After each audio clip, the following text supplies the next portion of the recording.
ሰላም ጤና ይስጥልን እጅጉን የተወደዳችሁና የተከበራችሁ የአዲስ ስፖርት ቤተሰቦቻችን እንደምን አላችሁልን? ከእናንተው ከሆነው ከአዲስ ስፖርት የዩቲዩብ ቻናላችን አዳዲስ ስፖርታዊ ጉዳዮችን ልናካፍላችሁ እነሆ ዳግም ተገናኘን። ስለምታደምጡን፣ ስለምትከታተሉን፣ ቆይታችሁን ከኛ ጋርም ስለምታደርጉ እጅጉን ከልብ አድርገን ነው የምናመሰግነው። በዛሬ ፕሮግራማችን የተለያዩ ስፖርታዊ ጉዳዮችን በተለይ የዝውውር ጉዳዮችን ሰፋ አድርገን ወደ እናንተ እናደርሳለን።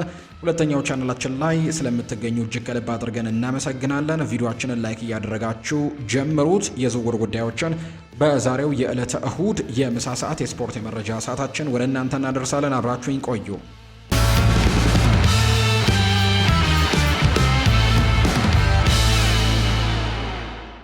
የሊቨርፑሉ የመሃል ሜዳ ሞተር አሌክሲ ማካሊስተር የወደፊት ቆይታው አባቱና ወኪሉ የሆኑት ካርሎስ ማካሊስተር የሰጡትን ግልጽ አስተያየት ተከትሎ ጥርጣሬ ውስጥ ገብተዋል። ካርሎስ ማካሊስተር ሲናገሩ በሰጡት ቃለ መጠይቅም የውል ማራዘሚያውን በተመለከተም ኳሱ አሁን በሊቨርፑል ሜዳ ላይ መሆኑን ፍንጭ ሰጥተዋል። ይህም ደግሞ በአርጀንቲናዊው ኮከብ በማንቸስተር ዩናይትድ እየተፈለገ ባለበት ሰዓት ላይ ከአንፊልድ ሊለቅ ይችላል የሚል ስጋቶችን እየጨመረ ነው። በቃለ መጠይቅቱ ወቅትም ካርሎስ ማካሊስተር ስለ ወቅታዊ ሁኔታ ግልጽ መረጃን የሰጠ ሲሆን ልጁ በአሁኑ ክለቡ ታማኝ ቢሆንም የረጅም ጊዜ ቆይታው ግን በክለቡ ተነሳሽነት ላይ የተመሰረተ መሆኑን አሳስቧል። እንዲህ ሲልም ነው የተናገረው። አሌክሲ ማካሊስተር በአሁኑ ወቅት ስለ ሊቨርፑል ብቻ ነው እያሰበ ያለው። ውሉን ለማደስ የቀረበ ጥያቄውን እየጠበቅን ነው። የክለቡ እቅድም ምን እንደሆነ እንመለከታለን ብሏል። ይህ የዓለም ዋንጫ አሸናፊ የሆነው ተጫዋች የውል ማደሻ ስምምነት ላይ ካልተደረሰ ወደ ሌላ ቦታ የመሄድ ሀሳብ ይኖረው እንደሆነ ሲጠየቅም አባቱ ጥርጣሬን የሚፈጠር ነገር ግን ጽኑ የሆነ ምላሽን የሰጠው። ውሉን በተመለከተ ምን እንደሚከሰት እንጠብቃለን፣ ያ ነው ነገሩ ሲልም ጭምር ይናገራል። እነዚህን አስተያየቶች የተሰጡት ማካሊስተር ወደ ኦልድ ትራፎርድ ሊዘዋወር ይችላል የሚሉ አስደንጋጭ ዘገባዎች በወጡበት ወቅት ላይ ነው።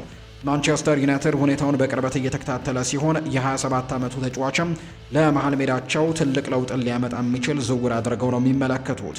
ሪያል ማድሪድ ከዚህ ቀደም በስፔን ሊግ የመጫወት ፍላጎት እንዳለው የተናገረው ማካሊስተርን ለማስፈረምም ስሙ በከፍተኛ ሁኔታ እየተነሳ ይገኛል። ማካሊስተር ጥያቄውን እየጠየቀን ነው በማለትም ጭምር ነው መናገሩ የሚታወሰው።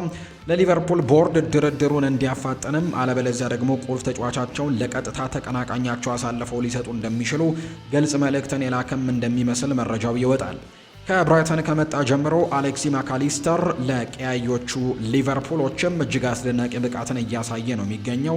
የጨዋታውን ፍጥነት የመቆጣጠር ችሎታውን ከታክቲካል ተለዋዋጭነቱና ከዓለም ዋንጫ አሸናፊነት ልምዱ ጋር ተዳምሮ በቡድን ውስጥም የማይተካ ተጫዋች አድርጎታል። ምንም እንኳን በዚህ ውድድር ዘመን በቡድን ደረጃ የታየው የብቃት መውረድ በሱም ሆነ በሌላው ላይ ቢታይም የሊቨርፑል ደጋፊዎች ግን ክለቡ ይህንን አለመግባባትን በፍጥነት እንዲፈታው ይፈልጋሉ።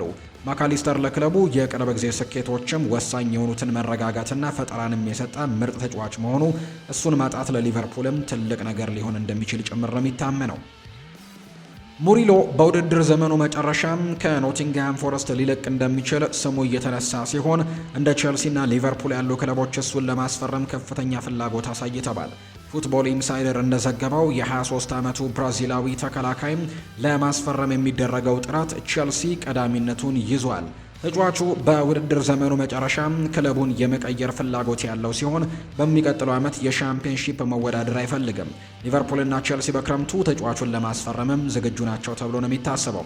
ቼልሲ በተከላካይ ክፍሉ ላይ ተጨማሪ ጥራትና ጥልቀትን ለመጨመር እየፈለገ ሲሆን ሙሪሎ ለዚህ ቦታም ምርጫ እንደሚሆንም ጥርጥር የለውም።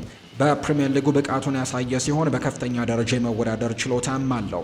በዓለም ላይ ካሉ ታላላቅ ክለቦች አንዱን የመቀላቀል እድል ለተጫዋቹ እጅግ አስደሳች ይሆናል።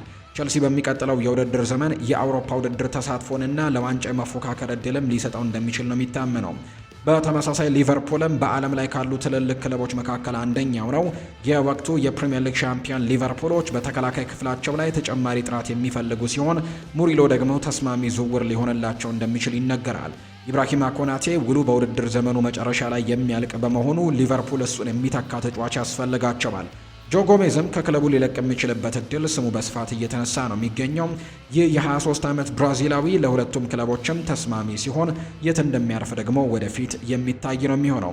የፉትቦል ኢንሳይደር ዘገባ አክሎም እንደተገለጸው ከሆነ ዝውውሩን ለማጠናቀቅ 50 ሚሊዮን ፓውንድ ገደማም ሊጠይቅ እንደሚችል ነው የተነገረው። ይሁን እንጂ ኖቲንግሃም ፎረስት ከሊጉ የሚወርድ ከሆነ ተጫዋቹን ዋጋ ሊቀንስ ይችላል። ሁኔታዎችም ደግሞ እንዴት እንደሚቀጥሉ ማየቱ አስደሳች ያደርገዋል ተብሎ ነው የሚጠበቀው። ዌስትሃም ዩናይትድ የሪያል ኦቪዬዶን ግብ ጠባቂ አሮንን ለማስፈረም ፍላጎት አሳይተዋል። ፌጂያስ እንደዘገበው ዌስትሃም ዩናይትዶች የ30 ዓመቱን ግብ ጠባቂ እንደ ዋነኛ ኢላማ የለዩት ሲሆን በክረምቱ ዝውውር ላይም ደግሞ ማጠናቀቅ ይችሉ እንደሆነ ወደፊት የሚታይ ነው። ምንም እንኳን ክለቡ በአሁኑ ወቅትም 3 ግብ ጠባቂዎች ቢኖሩትም ሌላ ተጨማሪ ግብ ጠባቂን ማስፈረም እንደሚያስፈልጋቸው ነው የሚያምኑት። ዌስትሃም ዩናይትድ በአሁኑ ወቅትም አልፎንሶ አሪዮላ፣ ማድስ ሄርመስማንና ሉካስ ፋቢያንስኪን የያዘ ሲሆን እንዲሁ ደግሞ በዚህ ግብ ጠባቂ ላይ በአሮን ቦታም ለመካፈልም ለእነዚህ ተጫዋቾች መካከልም አንዳቸውን ለመልቀቅ ፈቃደኛ መሆናቸው ትልቅ ጥያቄ ነው። በሌላ በኩል የጣሊያኑ ክለብ ቶሪኖም ይህንን ግብ ጠባቂ ለማስፈረም ፍላጎት አሳይቷል። የ30 ዓመቱ ተጫዋችም የት እንደሚያርፍ ወደፊት የሚታይ ነው የሚሆነው። እንግዲህ ይህ ተጫዋች በሪያል ኦቪዬዶ እያሳየ ባለው ብቃትም የሚደነቅ ሲሆን ዝውውሩ የሚሳካ ከሆነ በፕሪሚየር ሊጉ የራሱን አሻራ ለማሳረፍም ያልማል ተብሏል። ይህ ለሱ አዲስ ፈተናን ለመጋፈጥና ራሱን በከፍተኛ ደረጃ ለማረጋገጥም ወርቃማ እድል ነው። ዌስትሃም ዩናይትድ ለአሮን ማራኪ አማራጭም ሊሆን ይችላል። ዌስትሃም ዩናይትድ በውድድር ዘመኑ መጨረሻ ላይም ፍላጎቱን ወደ ይፋዊ የዝውውር ጥያቄ የሚቀይረው እንደሆነ ማየቱ አስደሳች ያደርገዋል። ሪያል ኦቪዬዶ በውድድር ዘመኑ መጨረሻም ከሊጉ ሊወርድ የሚችልበት እድል ሰፊ በመሆኑ የ30 ዓመቱ ግብ ጠባቂ በክረምቱ ክለቡን የመቀየር ፍላጎት ይኖረዋል። የለንደኑ ክለብን መቀላቀል ለሱ በሙያ ህይወቱም ቀጣዩ ትክክለኛ እርምጃ ሊሆን ይችላል። በአሁን ወቅትም በምርጥ ብቃቱ ላይ የሚገኝ በመሆኑ ወደ ፕሪሚየር ሊግ ለመዘዋወርም ትክክለኛው ጊዜ አሁን ሊሆን እንደሚችል ግምቶች እየበጡ ነው። ቶተንሃም ክለቡ ባለበት አስቸጋሪ ወቅት አንድ ትልቅ የምስራችን አግኝቷል። የስዊድኑ ታዳጊ ኮከብ ሉካስ ቤርግቫል ቀደም ብሎ ከተገመተው ጊዜ በበለጠ ደግሞ ፍጥነትና ወደ ጨዋታ እንደሚመለስም ተናግሯል። ፉትቦል ኢንሳይደር ይዞት የወጣው መረጃ እንደሚያሳየው ከሆነ የ20 ዓመቱ አማካይ የማገገም ሂደት ከታቀደለት ጊዜ ቀደም ብሎ እየተጓዘ ነው። ይህም አዲስ ለተሾሙት ጊዜያዊ አሰልጣኝ ኢጎር ቱዶር ትልቅ ተስፋ ሆኗል። የቤርግቫል የውድድር ዘመን መሰናክል የገጠመው በጥር ወር መገባደጃ ላይ ቶትናም ቦሩሲያ ዶርትመንድን 2-0 በሆነ ውጤት ባሸነፈበት የቻምፒየንስ ሊግ መርሃ ግብር ላይ ነው። በጥር ወር በቼልሲ የሚፈለግ የነበረው ይህ አማካይ በሁለተኛው አጋማሽ ላይ በደረሰበት ከባድ ጉዳት ምክንያትም ከሜዳ ለመውጣት ተገዶ ነበር። በኋላ ላይም ጉዳቱ የቁርጭምጭሚት መሆኑ ተረጋግጧል። የሕክምና ባለሙያ መጀመሪያ ላይ የሰጡት ተስፋ አስቆራጭ የነበረ ሲሆን ተጫዋቹ ከ2 እስከ 3 ወራትም ከሜዳ ይርቃል ተብሎ ተገምቶ ነበር። ይህ የጊዜ ሰሌዳ ቢቀጥል ኖሮ የቤርግቫል የውድድር ዘመን ያበቃለት ከመሆኑም በላይ ለሀገሩ ብሔራዊ ቡድንም ወሳኝ ጨዋታዎች ላይ እንዳይሰለፍ ያደርገው ነበር። ይሁን እንጂ አሁን የወጣው ዘገባ እንደሚያሳየው ከሆነ ተጫዋቹ እግሩን ለማረጋጋትም ይጠቀምበት የነበረው የፕላስቲክ መከላከያ ጫማ ወይም ፕሮቴክቲቭ ቡት የምንለው አውልቋል። ይህም ደግሞ በማገገም ሂደቱ ላይ ትልቅ እርምጃ መሆኑን የሚያሳይ ነው። አዲስ ግምት እንደሚያሳየው ከሆነ ምንም አይነት ተጨማሪ መሰናከል ካልገጠመው ተጫዋቹ በ6 ሳምንታት ውስጥም ወደ ሜዳ ይመለሳል። ይህ የተፋጠነ የማገገም ጊዜ ደግሞ በተለይም ለስዊድን ብሔራዊ ቡድን እጅግ ወሳኝ ነው። ቤርግቫል በመጪው መጋቢት 26 ዩክሬን ላይ በሚደረገው የዓለም ዋንጫ የማጣሪያ ጨዋታም የፕሌይኦፍ መርሃ ግብር ላይ ተስፋን ሰንቋል። ለስፐርስ የቤርግቫል መመለስም ከምንም በላይ አስፈላጊ ነው። ክለቡ በአሁኑ ወቅት ከዚህ ቀደም ታይቶ በማይታወቅ የጉዳት ቀውስ ውስጥ የሚገኝ ሲሆን እንደ ጄምስ ማዲሰን፣ ዲያን ኩሉሴቭስኪ ያሉ 11 ቁልፍ ተጫዋቾችም ከሜዳ ርቀዋል። ቶተንሃም በደረጃ ሰንጠረዡ ወደ ላይ ለመውጣት በሚታገልበትና ኢጎር ቱዶር ቡድኑን ለማረጋጋት በሚጥሩበት በዚህ ሰዓትም በቴክኒክ ብቃቱ የሚታወቀው ቤርግቫል ለውድድር ዘመኑ ማሳረጊያ መመለሱ ትልቅ ለውጥን ያመጣል። ይህ አዲሱ የ6 ሳምንታት ግምትም ትክክል ከሆነ ያ የማይቆመው ስዊድናዊ በሚያዝያ ወር መጀመሪያ ላይ ቡድኑን ለመርዳት ወደ ሜዳ ይመለሳል ተብሎ ነው የሚጠበቀው። ማውሪዚዮ ፖቼቲኖ ባለፈው ሳምንት ከሪያል ማድሪድ ጋር ስሙ በከፍተኛ ሁኔታ እየተነሳ ይገኛል። ከአርጀንቲናዊው አሰልጣኝ ከዓለም ዋንጫ በኋላ ወደ ክለብ እግር ኳስ ሊመለስ የሚችል ሲሆን ሪያል ማድሪድ ደግሞ ከሱ ተመራጭ አማራጮች መካከል አንደኛው ነው። ስፔናዊው ዲፌንሳ ሴንትራል የመረጃ ምንጭ እንደዘገበው ከሆነ ፍሎሬንቲኖ ፔሬዝ በውድድር ዘመኑ መጨረሻም 3 አዳዲስ ተጫዋቾችን ለማስፈረም ቃል ከገቡለት ፖቼቲኖ የክለቡን ስራ ለመረከብ ፈቃደኛ ነው። ደቡብ አሜሪካዊው አሰልጣኝ በክረምቱ አንድ ጥራት ያለው ማዕከላዊ አማካኝና 2 ጥራት ያላቸው ማዕከላዊ ተከላካዮችን ማስፈረም ይፈልጋል። ሪያል ማድሪድ ጠንካራ ስብስብ ቢኖረውም በዚህ ውድድር ዘመን ግን በጥሩ ብቃት ላይ አይደሉም። ለትልልቅ ዋንጫዎች መፎካከር አልቻሉም። ፖቼቲኖ የእነዚህን 3 ጥራት ያላቸው ተጫዋቾች መጨመር ነገሮችን ሊቀይር ይችላልና ክለቡን ወደ ስፔን እግር ኳስ አናትም ሊመልሰው እንደሚችል ያምናል። ሪያል ማድሪድ በቅርቡ ሻቪ አሎንዞን ከስራ ያሰናበተ ሲሆን በአልቫሮ አርቤሎ ተክቶም ይሁን እንጂ አርቤሎ የሚፈለገውን ለውጥ ማምጣት ግን አልቻለም። በዚህ ምክንያትም ክለቡ በውድድር ዘመኑ መጨረሻ ጥራት ያለው አሰልጣኝ ይመጣል ተብሎ ነው የሚጠበቀው። ፖቼቲኖ በእንግሊዝና በስፔን ብቃቱን አሳይቷል። ለሪያል ማድሪድም እጅግ አስደሳች ምርጫ ሊሆን እንደሚችል ጥርጥር የለውም። ፖቼቲኖ በቶትናም አይን ውስጥ እንደሚገኝ ነው የሚነገረው። በተለይም በቶትናም በነበረው ቆይታ ቡድኑ ለሊግ ዋንጫ እንዲፎካከር በማድረግና አነስተኛ በጀትን በመጠቀምም እስከ ዩኤፋ ቻምፒየንስ ሊግ ፍጻሜን በመድረስ የሚደነቅ ስራን የሰራው። ሪያል ማድሪድ በዓለም ላይ ካሉ ባለጸጋ ክለቦች አንዱ በመሆኑ ፖቼቲኖ እዚያ ጠንካራ ፕሮጀክትን ለመገንባትም ሊረዳ ይችላል። በሚቀጥሉት ወራት ሁሉም ወገኖች ስምምነት ላይ ይደርሱ እንደሆነ የሚታይ እንደሆነ ነው መረጃው የወጣው። አልፎንሶ አሪዮላ ባለፉት ሳምንታት በዌስትሃም ቋሚ አስተላለፍ ውስጥ ገብቶ የመውጣት ሁኔታ እየገጠመው ይገኛል። አሁን ደግሞ ባለቤቱ በአሰልጣኝ ኑኖ ኤስፕሬንቶ ሳንቶ ላይ ስውር ትችትን ሰንዝራለች። ፈረንሳዊው ግብ ጠባቂ በአሁኑ ወቅት በክለብ ውስጥ ካሉ ግብ ጠባቂዎች ምርጡ መሆኑ ባያጠራጥርም በአንዳንድ የቅርብ ጊዜ ጨዋታዎች ላይ ግን በማርስ ሄርመስመን ተተክቶ ተጠባባቂ ወንበር ላይ እንዲቀመጥ ተደርጓል። እንደ ሀመርስ ኒውስ ዘገባ ከሆነ ኑኖ ኤስፕሬንቶ ሳንቶ የተከላካይ ክፍሉን በተቻለ ሁኔታ ሊያቀናጅ የሚችልና የመግባባት ወይም ኮሚኒኬሽን ክህሎቱ የላቀ የሆነ ግብ ጠባቂ ነው የሚፈልጉት። ተከላካዩ በሚገባ የሚይዝ ግብ ጠባቂ የዌስትሃምን የኋላ ክፍል ለማጠናከር ይረዳል ብለውም ያምናሉ። አልፎንሶ አሪኦላ አይናፋር ባህሪ ስላለው ኑኖ አልፎ አልፎ ሄርመስማንን ለማሰለፍም ይመርጣሉ። ፈረንሳዊው ግብ ጠባቂ በድጋሚ ቋሚ ቦታውን ማስከበር ይችል እንደሆነ ማየቱ ትኩረት የሚስብ ይሆናል። ጥሩ ተጫዋች መሆኑ ባያጠራጥርም አሰልጣኙ የክለቡ ቀዳሚ ግብ ጠባቂ መሆኑን ለማሳመን ግን የመግባባት ብቃቱን ማሻሻል ይኖርበታል ነው ያሉት። አዮላ በቅርቡ የጥር ወርም የፕሪሚየር ሊግ ምርጡ እግር ኳስ አድኖ ወይም ደግሞ ሴቭ ኦፍ ደ መንዝ ወይም ደግሞ ጥሩ ኳስ ያዳነው ግብ ጠባቂ ተብሎ ሽልማቱን ያሸነፈ ሲሆን ባለቤቱ ማሪያኖ ደግሞ ከሽልማቱ ጋር በተያያዘ በማህበራዊ ሚዲያ ላይ በሰጠችው አስተያየት ስውር ትችትን የሰነዘረችው። ማሪዮኖ ስትናገርም እንዲህ ስትል የጻፈችው እግር ኳስ እንዴት አስቂኝ ሊሆን ይችላል። ሚስተር አሪዮላ ይህንን ዋንጫ አንድ ጊዜ ብቻ ሳይሆን 2 ጊዜ በማሸነፍ የመጀመሪያው ፈረንሳዊ ግብ ጠባቂ መሆንን ለማረጋገጥ ያክል ነው ብላለች። ይሄ በማህበራዊ ሚዲያ ጽሑፍ በፈረንሳዊ ግብ ጠባቂ የወደፊት ምርጫ ላይም ተጽዕኖ ይኖረው እንደሆነ አስደሳች ያደርገዋል። እሱ ግን በሚቀጥሉት ሳምንታት ብዙ የመሰለፍ እድልን እንደሚያገኝም ተስፋ ያደርጋል። ሄርመስማን የክለቡ ቀዳሚ ግብ ጠባቂ እንዲሆን ታስቦ የተፈረመ ቢሆንም ዴንማርካዊው ተጫዋች አሁንም ግን ከሚጠበቀው በታች ሆኖ ተገኝቷል። አልፎንሶ አሪዮላ የመግባባት ክህሎቱን ማሻሻል ከቻለም በቋሚ አስተላለፍ ውስጥ የመካተት እድሉ እጅግ በጣም ሰፊ እንደሆነ ነው የተነገረው። የሊቨርፑል የቀይ መስመር ተከላካይ ቀውስ እየተባባሰ ቀጥሏል። በክረምቱ የፈረመው ጀረሚ ፍሪምፖንግ በመጪው የፕሪሚየር ሊግ ዘመን ከኖቲንግሃም ፎረስት ጋር እንደማይሰለፍም ታውቋል። ሆላንዳዊው ኢንተርናሽናል ወደ ሜዳ ለመመለስም ተቃርቧል ተብሎ ተስፋ ቢደረግም ዘ አትሌቲክ እንደዘገበው ተከላካዩ ለጨዋታ ሙሉ ብቃት ላይ አይደለም። ቢያንስ ሌላ 1 ሳምንትም ከሜዳ ይርቃል ተብሎ እንደሚታሰብ ነው መረጃዎች የወጡት። ፍሪምፖንግ በአንፊልድ የመጀመሪያ ውድድር ዘመን በጉዳት ምክንያት ወጥቶ የመግባት ሁኔታ እየገጠመው ይገኛል። በቻምፒየንስ ሊግ ከቃራባግ ጋር በነበረው ጨዋታ ላይም የገጠመው የጡንቻ ጉዳትም ዋና አሰልጣኙ አርኔ ስሎትን እያበሳጨ ነው። ምንም እንኳን መጀመሪያ ላይ ጉዳቱ ከባድ እንደሆነ ቢታመንም ክለቡ ግን የተጫዋቹን ሁኔታ በጥንቃቄ ለመያዝ መርጧል። እንደ ዘገባው ከሆነ ሊቨርፑል ፍሪምፖንግን ሙሉ በሙሉ እንዲያገግምም ሌላ 1 ሳምንት ሊሰጠው ይችላል። ይህም ተጫዋቹ ቀደም ሲል በውድድር ዘመኑ በነበረበት የጅማት ወይም ሃምስትሪንግ ጉዳትም ታሪክ ግምት ውስጥ በማስገባት ነው። ኮነር ብራድሌ ለቀሪው የውድድር ዘመን ከሜዳ በመራቁና ጆ ጎሜዝም ከራሱ የብቃት ችግር በኋላ በጥንቃቄ እንደተያዘ በመሆኑ ሊቨርፑሎች በተከላካይ መስመሩ ላይ የተፈጥሮ ተከላካይ እጥረት ገጥሟቸዋል። ዶሚኒክ ሶቦስላይ በቀይ መስመር ተከላካይነት ይቀጥላል ተብሎ ነው የሚጠበቀው። ጀረሚ ፍሪምፖንግ ባለመኖሩ ዶሚኒክ ሶቦስላይ በድጋሚ በቀይ መስመር ተከላካይነት እንደሚሰለፉ ይጠበቃል። የሃንጋሪ ብሔራዊ ቡድን አምበል በዚህ ውድድር ዘመን አስደናቂ ሆኖ የቀጠለ ሲሆን አርኔ ስሎት በቅርቡ የእሱን ሁለገብነትና የታታሪነት ብቃት ከምክንያታዊነት በላይ ደግሞ ሲሉ ገልጸውለታል። ሶቦስላይ ከተለመደው የአጥቂ አማካኝነት ቦታው ተነስቶ ወደ ተከላካይ መስመር ተቀይሮ የመጫወት ብቃቱ በአርኔ ስሎት ትልቅ እፎይታ ሆኗል። በቅርቡ ብራይተንን 3-0 በሆነ ውጤት ባሸነፈበት የኤፍኤ ካፕ ጨዋታ ላይ በዚህ ቦታ ድንቅ ብቃቱን ያሳየ ሲሆን እጅግ አስገራሚ ጎልም ማስቆጠሩን የምናስታውሰው ነው። ጃኮብ ራምዚ በክረምቱ የዝውውር መስኮት በልጅነት ክለቡ አስተን ቪላ ወደ ኒውካስል ዩናይትድ በ40 ሚሊዮን ፓውንድ ከተዘዋወረ በኋላ ለመጀመሪያ ጊዜ ወደ ቪላ ፓርክ ተመልሶ ባደረገው ጨዋታም ለቪላ ደጋፊዎች መልእክትን አስተላልፈዋል። ባለፈው ቅዳሜ ኒውካስል ዩናይትድ ቪላን 3-1 ባሸነፈበት የኤፍኤ ካፕ ጨዋታ ላይ ራምዚ ከጨዋታው በፊት በነበረው የማሟሟቅ ሂደት ላይም የኒውካስል ባጅን ሲስም በቲቪ ካሜራዎች ላይ ታይቷል።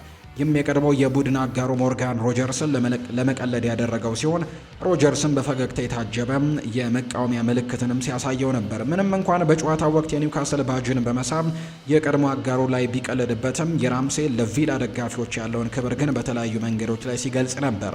በስቴዲየም ውስጥ በ80ኛው ደቂቃ ላይ ተቀይሮ ሲወጣም በቪላ ፓርክ ታዳሚዎችና ለኒውካስል ደጋፊዎችም እጅ እያወጣ አድናቆቱን ሲገልጽ ነበር። በማህበራዊ ሚዲያ ላይ ከጨዋታ በኋላ በኢንስታግራም ገጹ ላይ ባሰፈረው ጽሁፍም ወደ ቀጣዩ ዙር አልፈናል። ትላንትና ወደ ቪላ ፓርክ ተመልሼ ብዙ የምታወቅባቸውን ፊቶች በማየቴም ደስ ብሎኛል ሲልም የተናገረው። አስተን ቪላ የፋይናንስ ደንቦችን ወይም ፒኤስአርን ለማሟላት ሲል ከአካዳሚው ያፈራውን ራምዚን በ40 ሚሊዮን ፓውንድም ለኒውካስል ዩናይትድ መሸጡ የሚታወስ ነው። የ24 ዓመቱ አማካይ በኒውካስል ዩናይትድ ቤት ቋሚ ቦታን ለመያዝ መጀመሪያ ላይ ቢቸገርም በቅርብ ሳምንታት ግን ድንቅ ብቃቱን እያሳየ ነው የሚገኘው። በተለይም በቅርቡ በፕሪሚየር ሊጉ በቶትናም ላይ ያስቆጠራት ግብና በቪላው ጨዋታ ላይ ያሳየው ብቃትም በአሰልጣኝ ኤዲ ሃው ዘንድ ያለውን አመኔታም ከፍ አድርጎለታል። ራምሴ አሁን ላይ በኒውካስል አማካይ ክፍል ውስጥም እንደ ብሩኖ ጉማሬሽ እና ሳንድሮ ቶናሊ ካሉ ተጫዋቾች ጋርም በመሆን የክለቡ ወሳኝ አካልም የመሆን ስራን እየሰራ እንደሚገኝ ነው የተነገረው። ቶተንሃም ሆትስፐርስ በውጤት መበላሸት ምክንያት ቶማስ ፍራንክን በቅርቡ ከስራ ካሰናበተ በኋላ ኢጎር ቱዶርን በጊዜያዊ አሰልጣኝነት መሾሙ ይታወሳል። የቀድሞ የክለቡ አሰልጣኝ ቲም ሼርውድ እንደሚያምነው ከሆነ የክለቡ አመራሮች በደጋፊዎች ግፊት ተሸንፈው ነው ፍራንክን ያሰናበቱት። እንደ ሼርውድ እምነት ስፐርስ ዴንማርካዊውን አሰልጣኝ እስከ ውድድር ዘመኑ መጨረሻ ድረስ ቢጠባበቁት ኖሮ ከሊጉ የመውረድ ስጋት አይገጥማቸውም ነበር። አሁን ላይ ሼርውድ የቀድሞው የዩቬንቱስ አሰልጣኝ ኢጎር ቱዶር ለቦታው ትክክለኛ ሰው ስለመሆኑ ጥርጣሬ አለው። ሆኖም ግን ማውሪዚዮ ፖቼቲኖ በውድድር ዘመኑ መጨረሻ ላይ ክለቡን እንደሚመለስ ሙሉ በሙሉ እርግጠኛ ናቸው። ፖቼቲኖ ከዚህ ቀደም በተደጋጋሚ ወደ ቶትናም እንደሚመለስ ስሙ ሲጠቀስ ቆይቷል። እሱ በክለብ ውስጥም ከፍተኛ ግምት የሚሰጠውና በደጋፊዎች ዘንድም እጅግ የሚወደድ አሰልጣኝ ነው። ከዓለም ዋንጫ በኋላም ወደ ለንደኑ ክለብ ይመለስ እንደሆነ ማየቱ አስደሳች ያደርገዋል። በአሁኑ ወቅት የዩናይትድ ስቴትስ ብሔራዊ ቡድን አሰልጣኝ ነው። ሼርውድ ስለ ኢጎር ቱዶር ሹመትና ስለ ፖቼቲኖ የመመለስም የሰጡት አስተያየት ቲም ሼርውድ ሲናገር ለስካይ ስፖርትም የደጋፊዎች መማረር አሰልጣኙ እንዲባረር አድርጎታል። ቶማስ ፍራንክ ቢሆን የነበረው ብቃትም በጣም ደካማ ስለነበር እሱን አልረዳም። በእርግጥም እንደ ጉዳት ያሉ አስገዳጅ ሁኔታዎች መኖራቸውን እናውቃለን ብሏል። አሁንም ቢሆን በደረጃ ሰንጠረዡ ግርጌ ላይ ያሉ ቡድኖችን ለማሸነፍ የሚያስችል ጥሩ ስብስብ አላቸው። እሱን ማሰናበት የማይቀርለት ነበር። እሱን ማሰናበት ፈልገው ያደረጉት አይመስለኝም። ቢይዙት ኖሮ በፕሪሚየር ሊጉ እንደሚቆይ ያምናለሁ። ነገር ግን በኢጎር ቱዶር ሹመት ፈጽሞ ወደ ሌላ አቅጣጫ ሄደዋል። ይህ ደግሞ ሊሳካም ላይሳካም ይችላል ብሏል። በክረምቱ ማን እንደሚመጣ እናውቃለን። እሱም ፖቼቲኖ ነው፣ 100% እርግጠኛ ነኝ ብሏል። ክለቡ ወደ ሌላ ሰው ለመዞር የሚያስችል ድፍረት ይኖረዋል ብዬ አላስብም። ሌሎች አማራጮች ቢኖሩም ሌላ ሰው ተሹሞ 2 ጨዋታዎችን ቢሸነፍ ደጋፊው ፖቼቲኖ የመመለስ እድል ነበራችሁ ማለቱ ስለማይቀር ወደ ሌላ ቦታ ማየቱ ለእነሱ ማይቻል ነው። ኢጎር ቱዶር በሚቀጥሉት ሳምንታት ቶትናምን ወደ ድል በመመለስ የውድድር ዘመኑን በጥሩ ደረጃ እንደሚያጠናቅቅ መርዳት ይችል እንደሆነ ወደፊት ይታያል። ስራውን በቋሚነት የማግኘት እድሉ ዝቅተኛ ቢሆንም በእንግሊዝ እግር ኳስ የራሱን አሻራ ለማሳረፍም እንደሚጠር በርካቶች ይጠብቃሉ። አርሰናል የቀድሞውን የማንቸስተር ሲቲ አጥቂ ሁሊያን አልቫሬዝን ለማስፈረም አስደናቂ እንቅስቃሴ ሊያደርግ እንደሚችል የተገመተ ሲሆን የክለቡ ደግሞ ታሪካዊ ተጫዋች የሆነው ኢማኑኤል ፔቲ ከአርጀንቲናዊው አጥቂ ለሚኬል አርቴታ ቡድን በጣም ተስማሚው ተጫዋች እንደሚሆን እንደሚያምንም ጭምር ነው እየተናገረ የሚገኘውና ይህንን ተጫዋች ቢያመጡት የተሻለ ነው ብዬ አስባለሁ ሲልም ጭምር ነው እየተናገረም የሚገኘው። ስለዚህም ይህንን ተጫዋች ብታመጡት ጥሩ ነው ብሏል ፔቲ። ይህንን ሲናገር እንግዲህ በሰጠው አስተያየት ላይም የአትሌቲኮ ማድሪዱ አጥቂም አርሰናሎችን ቢቀላቀል ወደ ቀጣዩ የአውሮፓ እግር ኳስ ትልቅ ደረጃ ላይ ለማሸጋገርም የሚያስፈልገው ትልቅ ስብዕና እንዳለው ጭምር እረዳለሁ ሲልም ጭምር ነው እየተናገረም የሚገኘው። የዓለም ዋንጫው አሸናፊም የሁሊያን አልቫሬዝ የረጅም ጊዜ አድናቂ ሲሆን ተጫዋቹ በማንቸስተር ሲቲ በነበረው የዋንጫ ስኬት ላይም ጭምር ትልቅ ሚናን መጫወቱን ጭምር የሚያምን አይነት ሰው እንደሆነ ነው የሚነገረው። ስለዚህም ደግሞ ይሄ ደግሞ ለአርሰናል ትልቅ ነገርንም ሊያበረክት ይችላል ብሏል ፔቲ እንደሚያምነው። በኤምሬትስ ያለው ታክቲካዊ አወቃቀርና በክለብ ውስጥም ያለው በርካታ ስፓኒሽ ተናጋሪ ተጫዋቾች መኖር የ26 ዓመቱን አጥቂ ስኬታማ እንዲሆን ይረዳዋል። ፔቲ ሲናገርም ሁሊያን አልቫሬስ ለሲቲ በሚጫወትበት ጊዜ በጣም ወደው ነበር። ሁሉንም ጨዋታዎች በቋሚነት አይጀምርም ነበር፣ ነገር ግን በተጫወተ ቁጥር ልዩ ተሰጥኦ እንዳለው ያሳይ ነበር። ግቦችን ያስቆጥራል፣ አመቻችቶ ያቀብላል። ከዛ በላይ ግን ታታሪነትን፣ ስብዕናና ባህሪም ነበረው። ፔቲ አክሎም ሁሊያን አልቫሬዝ ያለው ብልህ እንቅስቃሴና ቴክኒካዊ ብቃትም በአርቴታ ተለዋዋጭ የማጥቃት መስመር ውስጥም በቀላሉ እንዲዋሃድ እንደሚያደርገው ነው የገለጸው። ሁሊያን አልቫሬዝ በቋሚነት የመሰለፍ እድል ፍለጋ ሲቲን ቢለቅም ፔፕ ጓርዲዮላ ተጫዋቹን መልሶ በማግኘቱ በጣም ደስተኛ ሊሆን እንደሚችል ፔቲ ጠቁሟል። አርሰናል አጥቂውን የማግኘት ትልቅ እድል እንዳለው የገለጸው ፔቲም አርሰናል እሱን የማግኘት እድል ካለው ከስፔን ተጫዋቾች ጋር ካለው ግንኙነትና ከቡድኑ የአጥቂ አጨዋወት ዘይቤ አንጻርም ለክለቡ ትልቅ ዜና ይሆናል። ይህም ለቡድኑ በጣም ጥሩ ስብስብና ትልቅ መገለጫም ወይም ስቴትመንትም ሊሆን እንደሚችል የተናገረው የአርጀንቲና ስታቲስቲክስ ለፔቲ አድናቆት ማረጋገጫ ነው። በማንቸስተር ሲቲ በነበረው የ2 ዓመታት ቆይታ 36 ግቦችን በማስቆጠር ክለቡ ታሪካዊ የሶስትዮሽ ትረብልን እንዲያሸንፍም አድርጎታል።